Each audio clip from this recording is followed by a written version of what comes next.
Daniel Harper checked his watch for the third time in less than a minute. 7:28 a.m. 2 minutes. That was all he had left. The glass tower of Arden Global stood across the street, reflecting the pale morning sky. To most people it was just another corporate building. To Daniel it was hope, stability, a chance to stop living from paycheck to paycheck. A chance to finally tell his younger sister that things were going to be okay. He adjusted his tie, smoothing the worn fabric with careful fingers. It was the only suit he owned, bought second-hand and pressed late into the night. He hadn't slept much. He never did. He took a step forward. Then he heard it. Voice. Unsteady. "Excuse me, please." Daniel froze. His instincts told him not to turn around. Every logical part of his mind screamed that this was not the day to get distracted. Not today. Not when everything depended on this interview. But something else, something deeper, made him turn. A young woman sat in a wheelchair near the curb. One wheel was jammed deep into a crack in the pavement. Her hands were red and shaking, evidence of how long she'd been trying to free herself. Cars rushed past, close enough to make Daniel uneasy. People walked by without stopping. Some pretended not to see her. Others glanced, then looked away. Her eyes met his.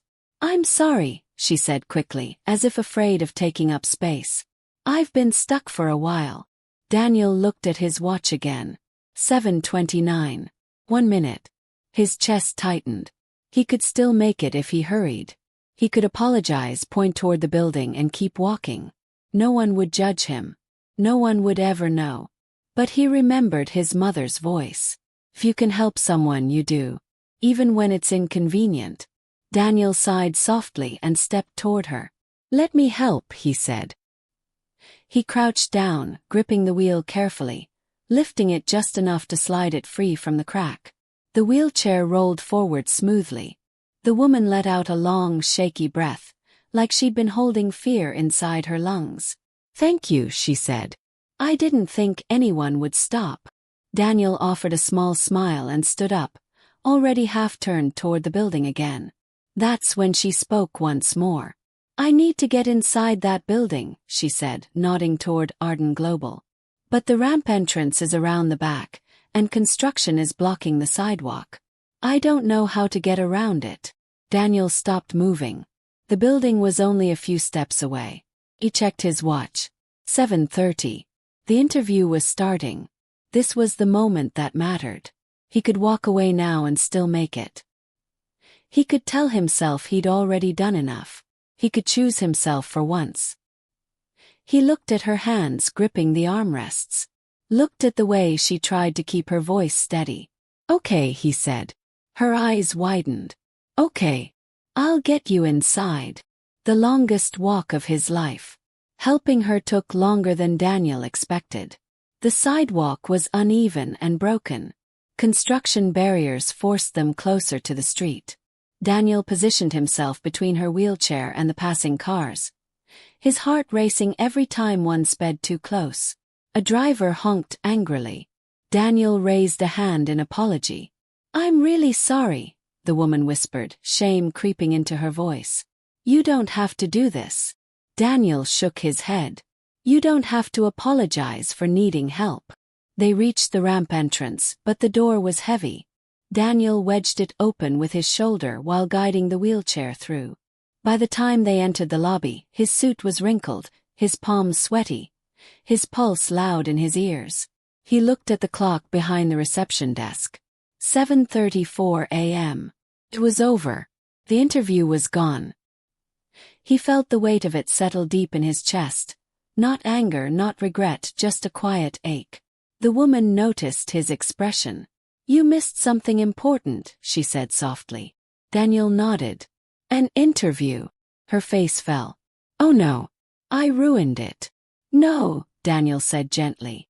"You didn't. You needed help. That matters."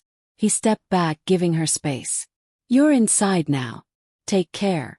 She watched him walk away, her gaze lingering longer than he realized. The aftermath of a choice. Daniel sat on a bench outside the building, tie loosened, staring at the concrete below his feet. He didn't cry. He didn't curse. He just sat there letting the reality sink in. His phone buzzed. A message from his sister Lily. "Good luck today. I know you'll do great." Daniel swallowed hard. He typed back slowly. "Missed it." A minute passed. Then another message arrived. "I'm proud of you anyway." Daniel closed his eyes. He stood up, squared his shoulders and walked home, already planning his next move. There was always another shift to pick up. Another bill to juggle. Another way to survive. The call that changed everything. The next morning, Daniel was washing dishes at a small diner when his phone rang. Unknown number. He hesitated, then answered. "Daniel Harper."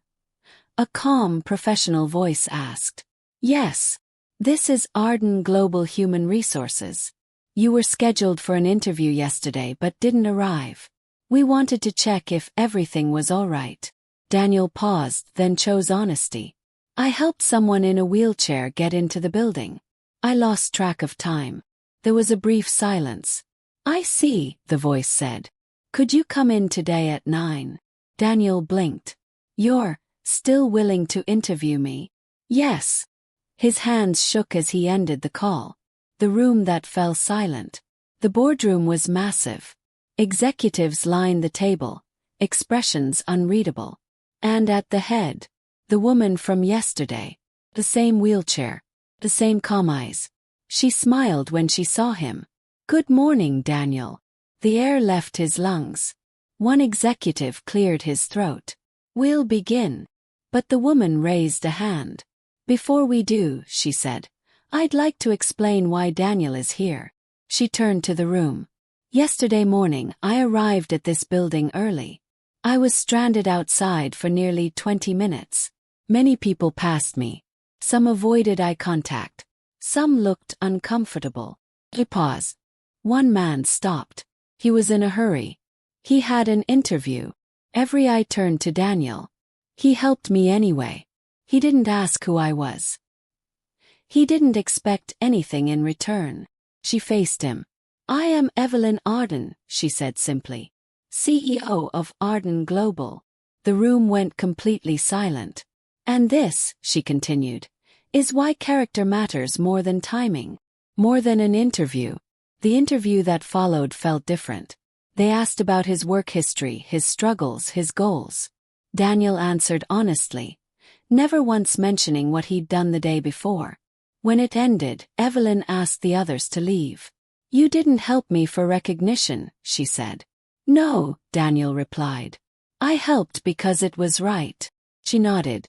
"That's rare." She offered him the job. Then she added, "I understand you support your sister." Daniel stiffened. "Yes. We have an education support program," she said.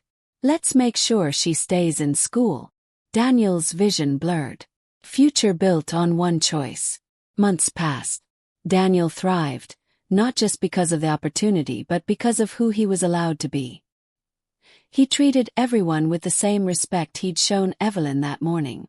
The interns, the janitors, the security guards. Evelyn noticed. One evening she said to him, "The world celebrates speed. But it's the pauses, the moments we choose others, that define us."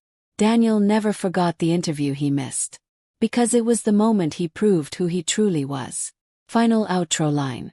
Sometimes the opportunity you sacrifice is the one that reveals your true worth. And sometimes kindness arrives before success to make sure you deserve it.